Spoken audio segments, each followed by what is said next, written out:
Hello, I'm doing an update today on the events in the Ukraine war, Europe, and the rest of the world. First stop is in Davos, Switzerland. We go to the World Economic Forum, headed by master villain Klaus Schwab.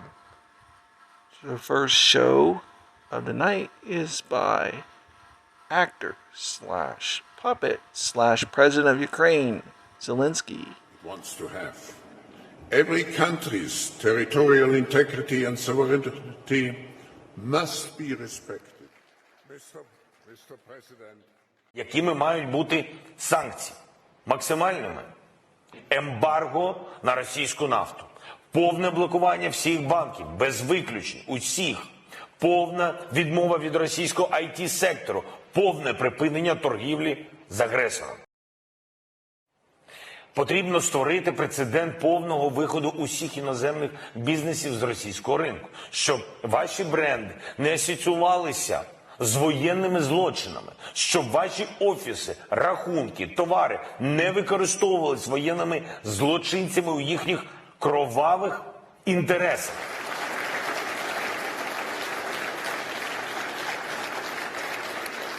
Mr. President. Не чекайте рокових пострілів, не чекайте застосування Росією спеціальної зброї, хімічної, біологічної, не дай Боже, ядерної. Не створюйте у агресора враження, нібито світ не чинитиме достатнього спротиву. Не цікаві. І в Давосі ми можемо більше не збиратися. І увесь обсяг коштів, який необхідний для відбудови. Ось чому створено фонд відновлення України United 24. І закликаємо долучитись до підтримки, користуючись цією платформою, українською державною платформою. Zelensky, who demanded from the leaders in attendance that a full embargo of Russian ports be commenced immediately and a full oil embargo started at once. And of course, all the baby seals in attendance did realize that this meant a World War III event. He also went on to demand heavy weaponry and a mere $5 billion stipend to be given to Ukraine every month. Moving over to Japan, where Poopy Pants Biden was meeting with Japanese leaders, he was asked by a reporter of what he would do. Are you willing to get involved militarily to defend Taiwan if it comes to that? Yes. You are. That's the commitment we made. The Chinese attack Taiwan, would he support them militarily? And to everyone's surprise, Poopy Pants resoundingly affirmed, yes, that is my policy. And to everyone's surprise, the Chinese were outraged and immediately demanded that Poopy Pants recognize the One China policy, and the White House immediately backtracked on Poopy Pants' incoherent words, as usual. In other news, in the United States, we go to Washington, D.C., where the United States Congress has just voted on a Ukrainian aid package. Not to be outdone with what Poopy Pants Biden had proposed, a $40 billion package was approved, with a mere $13 billion in military aid, leaving the other $27 billion to be left up to arbitrary spending with no accountability. So I'm sure that none of this money will end up in corrupt politicians' hands, corrupt NGOs, sleazy Ukrainian oligarchs, sleazy Ukrainian presidents, corrupt NGOs, corrupt defense contractors, I'm sure none of those things are going to happen. And just to make sure, Rand Paul tried to introduce some legislation that would have a little bit of accountability into this. But of course, they did not want any accountability at all. And they immediately needed to get this package approved that day and get it over to Poopy Pants' desk for immediate approval. Let the corruption begin. Now, to me, if you really wanted this money to go where you wanted it to go, you probably would want to add some accountability to this, just to make sure it got to where it was supposed to be. But no accountability needed. So, moving on, we have Mitt Romney, who announced that the United States military should engage the Russian military and destroy it in Ukraine. He cautioned the world on the threat of nuclear war, and he also warned that the world would be very different afterwards, economically and geopolitically. Now, I'm sure Mitt Romney, Liz Cheney, and the rest of the cabal are going to be hiding in their fancy bunkers, and I would just like to know what Mitt Romney would like to say to the rest of the Americans who are going to be vaporized or die of radiation poisoning while he is down inside his bunker from the war that he caused. So I'm waiting for that, Mitt, whenever you get a chance. And moving on, we have the situation with the war itself over in eastern Ukraine. We have the Russians moving north from Popasnia, going towards the Severodonetsk area. And we have from the north going to the south in the Krasy Liman area, coming as a encirclement around the Ukrainian troops in the Severodonetsk area. Several bridges have been destroyed of the exit routes of the Ukrainians, and the major highway that served as their supply is under direct fire from the Russians. So it is looking very bleak for the Ukrainian troops in eastern Ukraine. There are rumors that there will be imminent surrendering going on here, and this is a rather large cauldron that contains up to 15,000 Ukrainian troops. They've already started surrendering. There's approximately 500 surrendered at this point and is expected to grow every day. Now, Zelensky is already prepping the people and, most importantly, the media, because it's all the war is to the Ukrainian leadership is a media war opposed to reality. And he is trying to get the word out that expect some big losses coming. Now, this is something, in my opinion, is going to change this war, because it will show the people that everything was a lie. You know, it goes from Ukraine winning every day to all of a sudden Ukraine with this massive loss. You know, and all these, you know, these generals that go on all these mainstream media shows talking about how Russia's losing so badly, and all of a sudden they're going to have to completely change their entire narrative in one day. This is going to be the game changer, because you know, keep in mind that this war, as far as the West goes, it's only a PR war. They have been ignoring reality for a long time, and the reality can only be hidden for a certain a certain amount of time, and it's quickly coming to that day. This could cause the end of the Zelensky regime. This could easily cause a coup or a military takeover. Because what you're going to have are these military leaders that are seeing that the country is going to be like gone. The Russians are taking it over from the east.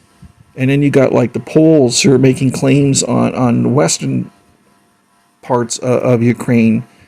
As soon as things get really bad, you're probably going to see that the Polish try to do an annexation of territory over in western Ukraine. What's Ukraine going to do? So this is going to be a very decisive event in this war. Not just for the military surrender, but for the outcome of this war. It could just like come off the tracks, like really fast. This could get really ugly for Ukraine and Zelensky. Zelensky may not make it out alive if he's even in Kiev. Now, keep in mind, the Azov have made threats against Zelensky. They felt betrayed for the Azov-style surrender, and they've made video statements basically saying that we're coming for you. After the war ends, we're coming for you. Okay, so he doesn't have very many friends. And it's just going to take one big event, and things could just like come off the tracks here for Zelensky. And it could just be like one day, you wake up and you find out like the military leaders took over Kiev and they're wanting to do negotiation with Russia like immediately, and it could be that fast. And in fact, I suspect that's actually going to happen. I don't think Zelensky is as strong as the West think he is, and the West seems to think he's like this extremely popular leader in Ukraine, and he's not. He is not. He's not liked by the people. They don't see him as like this guy who's leading them to victory. They see him in Eastern Ukraine as like an enemy, for one, because his military has been shelling and literally just shooting at the civilians en masse. It's a very vindictive military, and this is Zelensky's military, okay? And I think in Kiev, people, because other than Eastern Ukraine, you're going to have a few major cities still that have some allegiance to Zelensky, and Lviv and Kiev are the main ones. Odessa is not. Odessa is primarily Russian speaking, and that's not going to go with Zelensky. So you've got just a couple major cities left that have some allegiance to Zelensky, but after he loses big, that's going to like evaporate. People are going to start seeing like, this is bad. This is looking really bad. And he could just be taken out just like that. So it's going to be very, very interesting to watch what happens. And I think for Biden, it's the same. Biden brought this war on. If you look into if you dissect the forensics on what happened in the days leading up to the war, Biden had a lot to do with it. And it wasn't just his speech where he made his little slip. It's actually in events in Ukraine that Biden did things to cause the war. And that's more for like another video, or you can research that. But people looked at Biden, especially a lot of the libtards and Democrats, they thought of Biden as this like, oh, he's a savior, of a democracy in Ukraine, which is ludicrous to begin with, because Zelensky was a dictator. But they look at like Biden as like the good guy who stepped in, to help, even though he's as corrupt as hell, and all this Ukraine aid money is just going to go to everything but the Ukrainian people. And Biden is going to look like a liar, a corrupt, evil president. That, because when people see that basically they're hiding the truths about what happened over in Ukraine, people are going to like instantly see him as like, so what are you doing with $40 billion, sir? Why? What's this? And does this have anything to do with you and your son a few years ago in Ukraine? So a lot of things are starting to come out, and it's going to be different because people are going to be angry. People are going to feel betrayed, and his poll numbers are going to collapse. And you may be looking at Amendment 25 on Biden, which is removal of the president. And in fact, I don't know why people have taken this long, but it's probably just because the Democrats are control. I don't think he's even going to make it to midterms if this thing blows up over there. Now, keep in mind, this is going to be worse than Afghanistan. This is going to be Afghanistan 2.0 on steroids. And this was his baby. This is Biden's baby. Going back to before, with all the corruption things that went on with him and his son over there. I mean, this is his baby from the beginning, when the State Department, when he was VP, and he was the guy running everything. He's the one who did the coup attempt with Neuland and the George Soros and his color revolution, and then all this. This is all like Biden's baby.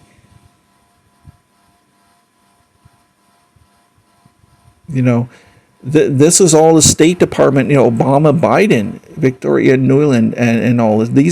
That's the cabal behind all that. So this is all going to be looked at as like a massive failure in a massive, corruption scheme. So, it's just be another defeat of the United States, which is going to be very unpopular for, especially the Republicans and veterans and things, to see that this was just another stab in the heart, from poopy pants, So things are not looking good. Now, another quick note to point out is that the NATO had approved the assignment of Neptune missiles to Ukraine. And these are coming from, I think, Belgium or Netherlands. And these are anti-ship missiles with a range of about 300 kilometers. So you have to think from the Russians' perspective on this. What do you think they're going to do? The Russians are not going to allow these things anywhere near the coast, because their Black Sea Fleet stands on annihilation. If these things get set up there. Crimea is their main base. And if they set these things up in range, then that's devastating for the Russians. So the Russians are going to do something. And my guess is they're going to try to take Odessa in that coastline in southern Ukraine. And this is probably why you have the Russians moving a lot of forces over to this area. It's the Zaporizhzhia. This is where that big power plant was, the nuclear power plant that the Russians took. They still control that. And the Ukrainians control a lot of the city. Okay, so the Russians are looking at probably taking this. Now, keep in mind, this is like on the bottom of the Dnieper area above the Crimea. And this is a very important, strategically important city.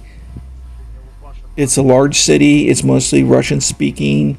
And this city is sort of like a kind of like a gateway in that whole southern area of Ukraine, where they can move over around the Dnieper, and it opens up, a lot of that western area of southern Ukraine. They would need to take that to do this and advance in that area. So you're seeing a lot of Russian tanks and troops heading over to that area. You've got the Terminator tanks supposedly en route to that area. Now, the Terminator tanks work in a group of large tank formations. They're not just all by themselves. They're like a support tank of a large tank battalion, like heavy tanks. So you're going to see a large tank grouping if this plays out. And this could be the next kind of phase of a Russian assault, maybe, is that taking that southern Ukrainian area near going towards Odessa. So anyway, that's just my theory on that. Just because, I'm putting it all together where you got the anti-ship missiles coming in, the troop movements over to that Zaporizhzhia area, and it kind of all fits together, that they're going to do something there. As well as, you have a 7-kilometer long convoy heading from Russia towards the front lines. Now, that could also end up in the Severodonetsk area.